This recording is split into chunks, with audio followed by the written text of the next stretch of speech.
Go ahead. Over you, Mike. Okay.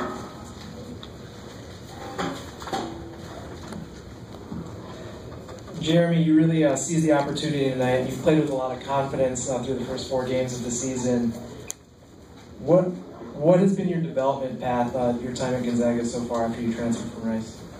As a lot of people know, Gonzaga has done a great job with red shirts as far as player development, and that's the main reason why I decided to come here.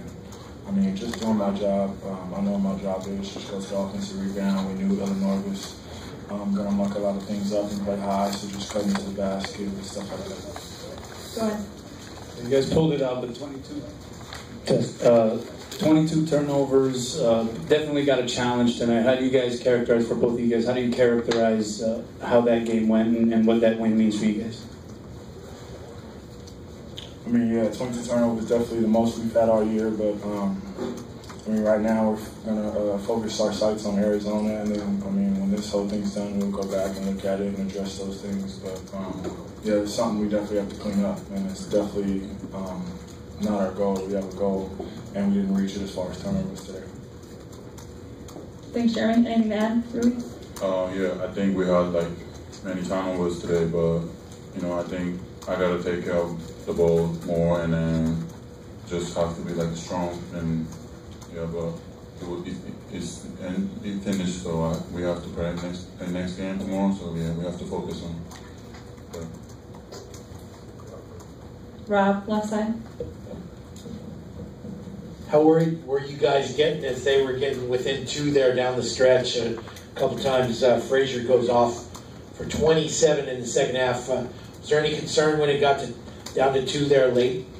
Obviously we had miscues as players when the guy gets going. You can't let him shoot threes. You got to make him do something other than shoot threes. But these coaches put us in situations in practice all the time: 4-minute game, 2-minute game, 1-possession games at the end of practice. So situations that we've been in. So we just have to go out there and execute.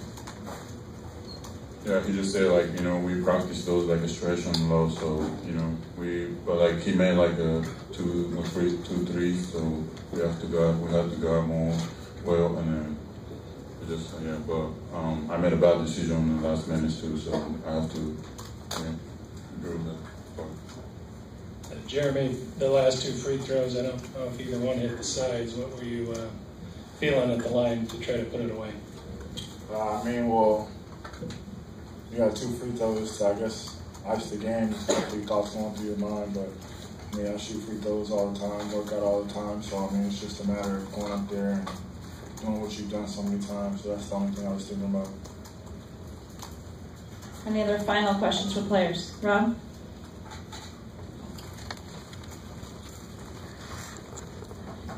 Was there any particular guy on the scouting report that concerned you, surprised you, that you were worried about?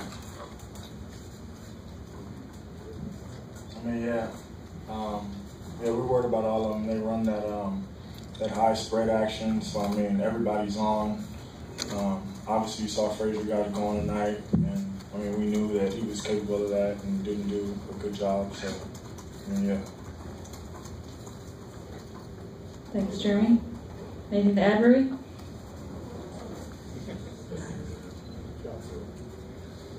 Okay, we'll let you get back to your team. Thank you, guys. Thank you. Let's take questions for Coach Hugh, starting with Devin here. How you doing, Coach? These are the kind of games that you learn something about your team when you're like in a dog fight. What did you learn tonight? I learned we got to clean up, some things at the end of the games. As they said, we spend a lot of time in practice, but when you're under the bright lights and playing against a team that is built to bring a lot of adversity. That's what Illinois does a phenomenal job with. I think somebody was asking about 22 turnovers. All you got to do is watch all their games. They force a high number of turnovers, but when you're strong with it, and then when you do, get through that wave, then you shoot a high percentage at the other end. So you look at the stats, and we shoot 53% from the floor. So that's kind of what ends up giving. It's a high-risk defense, and they put it on you. Sometimes put you in some very uncomfortable positions. And they had played 2 possessions of 1-3-1 this year, and they jumped in that 1-3-1, and we made some really poor decisions at the start of it, and I think they gained confidence as it kind of went along in the second half. Other questions? Go ahead. You're ready, go ahead. Just the progression of Rui from last year to this year, his level of aggressiveness, and how much you push him to be assertive in that way. Yeah, hey, well, I mean, we're pushing him to be the man, and that's why I didn't use a timeout there in that second to last possession. We had Rui with the ball on the wing, and I'm feeling pretty good. Usually when that's the case, but this is a great learning opportunity for him here to be in those situations like that, and we were able to find a way to win, which is kind of all that matters in a tournament like this. But he continues to grow because we do lean on him so much. I mean, the ball is in his hands. We really initiate offense with him a lot. If you watch the initial action in our offense, we usually come off, pop it to him, and then we kind of play through him a lot. So, he continues to get better and better and better. And it's a tough game because there's a lot of guys taking charges and trying to take charges, and because he's so effective, everybody's kind of flying around and trying to pin fouls on him in one way or the other. So, by and large, I thought he held up pretty well. Go ahead. Mark, I thought you guys were about to deliver a knockout blow. Illinois battles back, and Frazier kind of puts them on their back. What did you learn about them, and what did you learn about Frazier specifically? Them meaning Illinois? I don't know that I learned anything. I watching them on tape, I was extremely impressed with just how hard they played and how purposeful they played. I mean, they're going to deny and make you uncomfortable. And I try to tell everybody, it reminds me of West Virginia in the half court.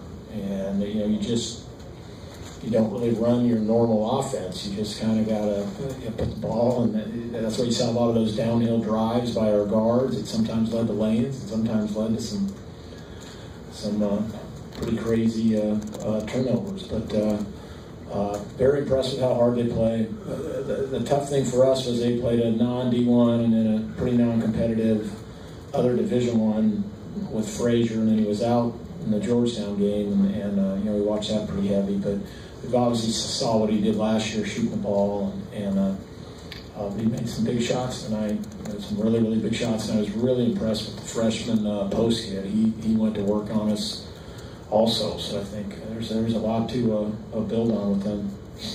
They're a hard prep. They run a really, really unique offense that nobody runs in college basketball. I haven't seen it in all the years I've been head coach, and then in that defense. So you got 2 different things you're trying to prepare for. So it makes for kind of a unique game. Mark, how big was the bench, Jeremy and Philip, especially in that first half, coming in for the guys who were foul trouble? Yeah, and, Jeremy was fantastic. I mean, just phenomenal. That's the story you literally root for and want when you're a coach. That senior, I always preach to our guys, every dog has his day in our program. He literally does. I've just seen it time and time again. You might have had a frustrating career up to that point, but if you just hang with it, that moment's going to present itself. And we've had so many guys over the years do that, so I couldn't be happier for Jeremy. He just stuck with it, and he just did what Jeremy Jones does. He goes to the offensive boards, he cuts. Timely cuts off the ball. That's how he's getting all those lay-ins. He's an opportunistic defender, and that's what he does. And he basically won the game for us tonight. Mark, Clark struggled with fouls early, also some other things. Pretty important to your attack, especially on defense. Really kind of showed down at the end, didn't it? Yeah, he is important, and we just got to do a better job of keeping him out of foul trouble. I think what's lost, and I think we all have such short memories. Is that without Killian, we're smaller and lighter and less of a factor with our rim protection right now. So a lot of it ends up on Brandon, and then we're trying to bring Phillip as best we can up to speed, you know, to keep him aggressive. And I thought he did a nice job in the first half. That little bit we had him in the second half, he just wasn't quite aggressive enough. We didn't really have time to wait for him. Do one final question from here, from Kanoa on the left side. Gonzaga and Arizona have had some battles over the years.